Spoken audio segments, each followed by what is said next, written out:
സർക്കാരിന്റെ ധൂർത്തിനായി വീണ്ടും തദ്ദേശ സ്ഥാപനങ്ങളുടെ ഫണ്ടിൽ കൈയിട്ടുവാരൽ തുടരുന്നു. സംസ്ഥാന സർക്കാർ നടത്തുന്ന വികസന സദസ്സിന്റെ ചെലവ് തദ്ദേശ സ്ഥാപനങ്ങൾ വഹിക്കണം എന്നാണ് ഉത്തരവ്. ജനം ബ്രേക്കിംഗ് ഈ വാർത്തയുടെ കൂടുതൽ വിവരങ്ങളുമായി പ്രജിത് മോഹനൻ ചേരുന്നു. പ്രജിത്ത്, സർക്കാരിന്റെ ധൂർത്ത് ഒരു വശത്തിങ്ങനെ നടന്നുകൊണ്ടേയിരിക്കുകയാണ് PR വർക്കുമായിട്ട്. പക്ഷേ അവിടെ ഏറ്റവും വലിയ വിരോധാഭാസം എന്ന് പറയുന്നത് ഈ സർക്കാർ ധൂർത്തിനായി തദ്ദേശ സ്ഥാപനങ്ങളുടെ ഫണ്ടിൽ കൈയിട്ടുവാരൽ നടത്തുന്നു എന്നുള്ളതാണല്ലോ. ഏറ്റവും ഒടുവിലായി സംസ്ഥാന സർക്കാർ നടത്തുന്ന വികസന സദസ്സിന്റെ ചിലവ് വരെ തദ്ദേശ സ്ഥാപനങ്ങൾ വഹിക്കണം എന്നുള്ള ഉത്തരവാണ് നിലവിൽ വന്നിരിക്കുന്നത്. ഇതിനെ എങ്ങനെ നമുക്ക് നോക്കിക്കാണാം?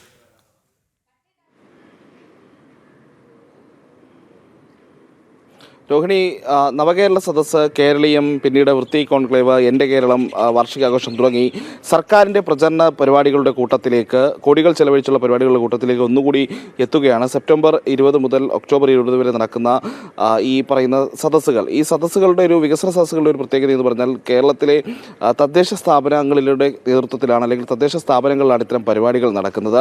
അതിൽ പ്രധാനപ്പെട്ട കാര്യമെന്ന് പറയുന്നത് ഈ പരിപാടി സംഘടിപ്പിക്കുന്നത് എന്തിനു വേണ്ടിയാണെന്നുള്ളൊരു ചോദ്യമുണ്ട്. തദ്ദേശ തിരഞ്ഞെടുപ്പിന് മുന്നോടിയായി ഒരു രാഷ്ട്രീയ പ്രചാരണം, അതായത് തിരഞ്ഞെടുപ്പ് പ്രചാരണം തന്നെ സർക്കാർ ആരംഭിക്കുന്നത് ഈ പരിപാടികളിലൂടെയാണ്. ഇത് നമുക്ക് കൃത്യമായി പറഞ്ഞു വയ്ക്കാം. പക്ഷേ അത് സർക്കാരിൻ്റെ കാര്യങ്ങൾ പുകഴ്ത്തി പറയാനും മുഖ്യമന്ത്രിയുടെയൊക്കെ അവദാനങ്ങൾ പാടാനുമാണ് ഇത്തരം പരിപാടികൾ എപ്പോഴും സംഘടിപ്പിക്കുന്നത് നമുക്ക് കൃത്യമായി അറിയാവുന്നതാണ്. സെപ്റ്റംബർ 20 മുഖ്യമന്ത്രി പരിപാടി ഉദ്ഘാടനം ചെയ്യും. ആദ്യത്തെ പരിപാടിയിൽ ഉദ്ഘാടന സഭ കഴിഞ്ഞാൽ തന്നെ പിന്നീട് 20 മിനിറ്റോളം നീളുന്ന സർക്കാരിൻ്റെ വികസന നേട്ടങ്ങളെ പറ്റിയുള്ള വീഡിയോ പ്രസൻറ്റേഷൻ, ഒപ്പം പവർ പോയിന്റ് പ്രസൻറ്റേഷൻ തുടങ്ങി സർക്കാരിനെ പാടിപ്പുകഴ്ത്തുക, മുഖ്യമന്ത്രിയെ പാടിപ്പെടുത്തുക എന്നുള്ളതാണ് മറ്റു പരിപാടികളെ പോലെ ഈ വികസന സദസ്സിൻ്റെയും ലക്ഷ്യം എന്നുള്ളത്. പക്ഷേ ഇതിനു വേണ്ട പണം എവിടെ നിന്ന് ചെലവഴിക്കുന്നു എന്ന് ചോദിച്ചാൽ സർക്കാർ പുറത്തിറക്കിയിരിക്കുന്ന ഉത്തരവിൽ പറയുന്നത് അത് തദ്ദേശ സ്ഥാപനങ്ങൾ കണ്ടെത്തണം എന്നുള്ളതാണ്. തദ്ദേശ സ്ഥാപനങ്ങൾ എന്ന് പറയുമ്പോൾ കേരളത്തിലെ പഞ്ചായത്തുകളും മുനിസിപ്പാലിറ്റികളും ഒപ്പം കോർപ്പറേഷനുകളിലും ഇതിനായി പണം അനുവദിക്കണം. ഈ പണം അനുവദിക്കുന്നതിന് ചില കണക്കുകൾ കൂടി വെച്ചിട്ടുണ്ട്. പ്രത്യേകിച്ച് പഞ്ചായത്തുകൾ 2 ലക്ഷം, മുനിസിപ്പാലിറ്റികൾ 4 ലക്ഷം, കോർപ്പറേഷനുകൾ 6 ലക്ഷം എന്നിങ്ങനെയാണ് സർക്കാർ ഓരോ സംവിധാനങ്ങളും നൽകേണ്ട തുകയായി വെച്ചിരിക്കുന്നത്. ഈ കണക്ക് പ്രകാരം തന്നെ മാത്രം നോക്കുമ്പോൾ സംസ്ഥാനത്തെ 1200 തദ്ദേശ സ്വയംഭരണ സ്ഥാപനങ്ങളും കൂടി ഏതാണ്ട് 22 കോടി രൂപയിലധികം, 22.66 കോടി രൂപ ഇതിനായി ചെലവഴിക്കണം എന്നുള്ളതാണ്. സർക്കാർ നൽകിയിരിക്കുന്ന മറ്റൊരു നിർദ്ദേശം എന്നുള്ളത് ആവശ്യത്തിന് തുക, അല്ലെങ്കിൽ ആവശ്യമായി വന്നാൽ സ്പോൺസർഷിപ്പുകൾ കണ്ടെത്താം എന്നുള്ളതാണ്.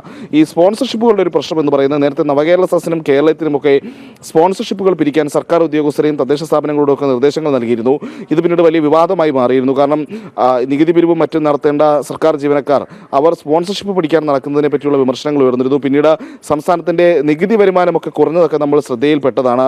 ഈ ഇത്തരത്തിൽ സ്പോൺസർഷിപ്പ് നൽകുമ്പോൾ അത്തരം ആളുകൾക്ക് വേണ്ടി സർക്കാർ ഉദ്യോഗസ്ഥർ തന്നെ ചില വിട്ടുവീഴ്ചകളൊക്കെ ചെയ്യേണ്ടി വരുമെന്നതടക്കമുള്ള വിമർശനങ്ങളുമൊക്കെ ഉയർന്നതാണ്. അതിനുശേഷമാണ് വീണ്ടും ഇപ്പോൾ സ്പോൺസർഷിപ്പ് പിടിക്കാനുള്ള സർക്കാരിൻ്റെ ഒരു നിർദ്ദേശം കൂടി ഇതിനൊപ്പം തന്നെ വന്നിരിക്കുന്നത്. എങ്ങനെ ഏതാണ്ട് ഈ പറയുന്ന തദ്ദേശ സ്ഥാപനങ്ങളിൽ നിന്ന് എടുക്കുന്ന പണമടക്കം 22 കോടിയടക്കം ഏതാണ്ട് 50 കോടിയോളം രൂപ സർക്കാരിൻ്റെ വികസന സദസ്സുകൾക്കായി ചെലവഴിക്കുന്നുണ്ട് എന്നുള്ളതാണ് ഏകദേശം ഒരു കണക്ക്. അതിൻ്റെ പ്രചാരണം, യാത്രകൾ തുടങ്ങിയിട്ടുള്ള വിവിധ പരിപാടികളുടെയൊക്കെ ഭാഗമായി ഇത്രയധികം തുകയാണ് സംസ്ഥാന സർക്കാരിൻ്റെ ഒരു തെരഞ്ഞെടുപ്പ് പ്രചാരണത്തിന് തുടക്കം കുറിക്കുന്ന ഒരു പരിപാടിക്ക് വേണ്ടി സർക്കാർ ഖജനാവിൽ നിന്ന് തന്നെ ചെലവഴിക്കുന്നത് എന്നുള്ളതാണ് വൈരുദ്ധ്യം.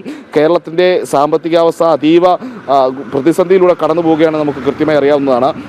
25 ലക്ഷത്തിൽ നിന്ന് 10 ലക്ഷമായി ട്രഷറി നിയന്ത്രണം കുറച്ചു. ട്രഷറിയിൽ നിന്ന് പരമാവധി മാറാവുന്നത് 10 ലക്ഷം രൂപ വരെയുള്ള ബില്ലുകളാണ്. മറ്റു ബില്ലുകൾക്കെല്ലാം സർക്കാരിൻ്റെ പ്രത്യേക അനുമതിയൊക്കെ വേണമെന്നിരിക്കുന്ന ആ സാഹചര്യം പരിഹരിക്കാൻ, കേരളത്തിലെ അസാമാന്യമായിട്ടുള്ള വിലപ്പെരുപ്പം അത് പരിഹരിക്കാൻ ഒരു തരത്തിലുള്ള നടപടിയും സ്വീകരിക്കാത്ത സർക്കാരാണ് ഈ പറയുന്ന രീതിയിൽ തദ്ദേശ സ്ഥാപനങ്ങളെ പ്രാദേശിക തലത്തിൽ വികസനക്ഷേമ പ്രവർത്തനങ്ങൾ നടത്തേണ്ട ഫണ്ടിൽ നിന്ന്, അവരുടെ തനത് ഫണ്ടിൽ നിന്നും പ്ലാൻ ഫണ്ടിൽ നിന്നുമൊക്കെ തുക കണ്ടെത്തി സർക്കാരിൻ്റെ തന്നെ ഒരു പ്രചരണ മാമാങ്കം സംഘടിപ്പിക്കാൻ നിർദ്ദേശം നൽകിയിരിക്കുന്നത് എന്നുള്ളതാണ് ഏറ്റവും വൈരുദ്ധ്യം നിറഞ്ഞ നിലപാട്. രോഹിണി, ശരി. പ്രജിത് മോഹനാണ് വിവരങ്ങൾ നൽകിയത്.